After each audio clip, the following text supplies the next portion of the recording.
کے حیثیت سے الحمدللہ انہوں نے ساتھ دیا۔ تو آج آپ کی موجودگی کے اندر یہ سب سے پہلے اپنی بات کا آغاز کریں گے اور جو ان کے ساتھ زیادتی ہوئی ہے اس کا ذکر کریں گے۔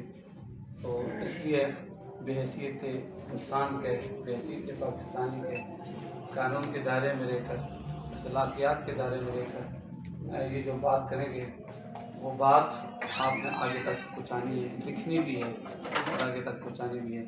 بہت شکریہ۔ السلام علیکم ورحمۃ اللہ۔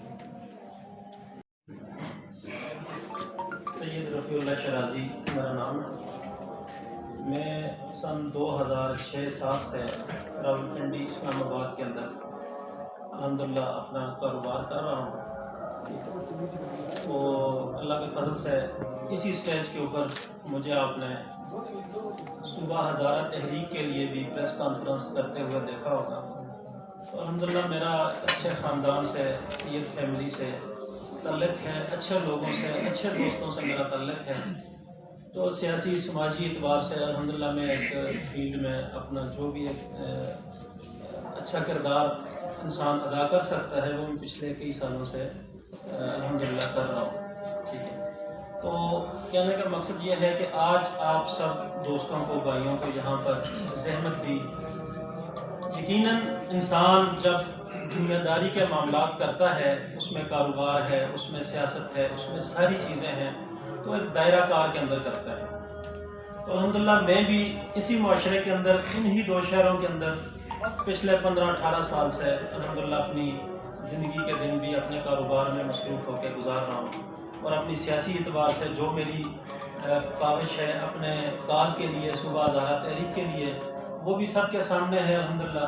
تو کہنے کا مقصد یہ ہے کہ جو کاروبار ہے وہ بھی نیک نیتی سے اور لوگوں کے ساتھ فیس کرنا معاملات کو، یہ ساری چیزیں اس کا حصہ ہیں۔ تو مختصر یہ کہ آج آپ کو زحمت دینے کا مقصد یہ تھا کہ میں الحمدللہ ایک اپنے 2-3 پروجیکٹ میں نے شروع کیے تھے جو میں یہاں پر اسلام آباد راولپنڈی میں کر رہا ہوں۔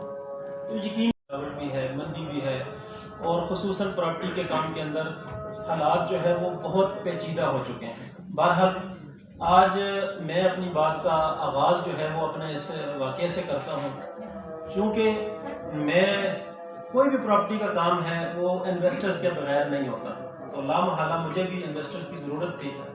تو میرے ساتھ عبدالحفیظ چیمہ صاحب جو کہ ہائی کورٹ سے ریٹائرڈ جج ہیں، اور ان کا بیٹا طیب حفیظ چیمہ جو کہ اس وقت حاضر سروس DIG ہیں، تو انہوں نے میرے ساتھ ایک انویسٹمنٹ کی۔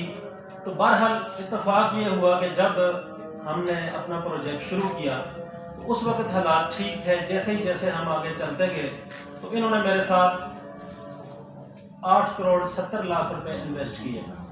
تو ساتھ چلتے میں ان کو ادائیگیاں بھی کرتا رہا، جن میں سے 3 کروڑ کے قریب واپس بھی ہو گئے ان کو۔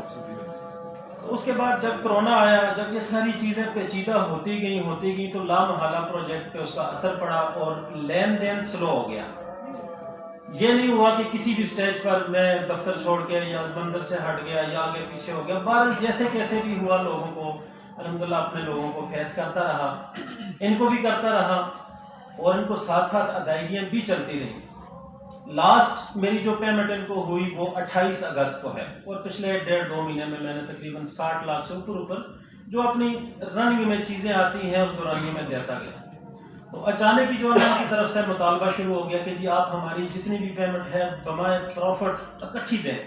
میں نے ان کو کہا جی دیکھیں میں نے پروجیکٹ شروع کیا ہے، میرے پاس زمین بھی موجود ہے، میرے پاس دوست بھی موجود ہیں، گارنٹر بھی موجود ہیں، میں ایک شریف گھرانے سے میرا تعلق ہے، میرا کوئی کیس اس سے پہلے تھانے میں جا کے الحمدللہ حل نہیں ہوا، اگر ہوا بھی ہے تو میں نے اس کو فیس کیا ہے، دوستوں کو ڈالا ہے، سب کو درمیان میں شامل کر کے تو معاملے کو رفع دفع کیا ہے۔ تو کہنے کا مقصد یہ ہے کہ میرے بس میں نہیں ہے کہ میں آپ کو اتنی پیمنٹ اکٹھی کر سکوں۔ ہاں میرے پاس زمین ہے، میرے پاس کوٹھی ہے، میرے پاس فلاں چیز ہے، یہ ہے، آپ اس کو ایز اے سیکیورٹی اپنے پاس رکھ لیں، جب میں پیمنٹ کروں گا آپ مجھے واپس کر دیں۔ تو بہرحال کسی بھی چیز کا نہیں جی آپ کیش ہی دیں۔ میں نے کہا جی اس وقت حالات نہیں ہے، کیش پیمنٹ نہیں ہے مارکیٹ میں، لوگ ڈالر کی طرف، سونے کی طرف، ان چیزوں کی طرف گئے ہیں. تو وہاں پر پنجاب پولیس نے دعویٰ بولا میرے آفس کے اوپر، اور میرے سٹاف کے سامنے، میرے پارٹنرز تھے ان کے سامنے وہاں پر جو ہے نا زد و کوب کیا، اور اس طرح دعویٰ بول کے اٹھا کے اپنے ساتھ گاڑیوں میں بٹھا کے اور لاہور لے گئے مجھے. اس کی الحمدللہ ہمارے پاس مکمل CCTV فوٹیج موجود ہے، جس میں انہوں نے نہ تو پنجاب پولیس کو انفارم کیا، نہ ہی میرے اوپر کوئی FIR کی، اور نہ ہی مجھے کوئی لیگل نوٹس دیا اس کا، اور نہ ہی اس میں انہوں نے اسلام آباد پولیس کو انہوں نے انفارم کیا کہ ہم یہ کارروائی کر رہے ہیں، پولیس بھیج رہے ہیں، تو آپ ہمیں یہ ہمارا مطلوبہ بندہ دیں، جو جرمن قانون کے مطابق کارروائی ہوتی ہے. تو اس میں یہ مجھے میں اور میرے ساتھ میرا ملازم تھا، اس کو اٹھا کے یہ گاڑی میں لے گئے. تو رستے میں مجھے انہوں نے مجبور کیا اس چیز کے اوپر کہ آپ اپنے گھر میں کال کریں، بتائیں کہ میں لاہور سے ضروری کام سے جا رہا ہوں، کسی کو کوئی 15 پہ کال کرنے کی یا پریشان ہونے کی ضرورت نہیں ہے. لہٰذا وہ گن پوائنٹ کے اوپر انہوں نے مجھ سے کال کروائی، اور میں نے سب کو ریلیکس کر دیا، بھائی کوئی ایشو نہیں ہے، میں ایمرجنسی میں جا رہا ہوں، میں جلد آ جاؤں گا. بہرحال رستے میں یہ ڈراتے دھمکاتے چکری انٹرچینج پہ مجھے لے گئے. وہاں پر انہوں نے گاڑیوں کے اندر پیٹرول ڈلوایا، اور اتفاق سے وہ 40,000 روپے میرے ملازم کی جیب سے نکلا.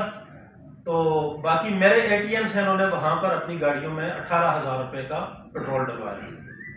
پھر یہ مجھے لے گئے لاہور. رات تقریباً 8 بجے کے قریب مجھے CIA تھانے میں لے گئے. وہاں پر انہوں نے لاک اپ میں بند کر دیا، بغیر کسی FIR کے اور بغیر کسی چیز کے. اور مجھے انہوں نے کہا جی دیکھیں، اگر آپ نے کسی بھی طریقے سے اپنے گھر میں کال کی یا کوئی بیلف یہاں پر ڈلوانے کی کوشش کی، تو ہم آپ کو لاہور کے 85 تھانے ہیں، ان میں سے آپ کو ڈکیتی کی وارداتوں میں ملوث کرتے رہیں گے، اور آپ ڈیلی آپ کا تھانہ چینج ہوتا رہے گا، اور آپ کے گھر والے ڈھونڈتے رہیں گے آپ کو، اور کسی کو، چونکہ یہ CIA کا معاملہ ہے تو کوئی رسائی نہیں ہوگی آپ میں سے. لہٰذا بہتر یہی ہے کہ آپ خاموش ہو کے بیٹھ جائیں یہاں پہ.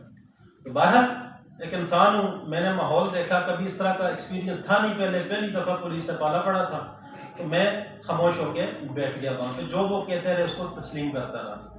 اسی اثنا میں 2 دن کے بعد وہاں پر 2 افراد آئے جن کا نام مقصود اور بابر بٹ تھا.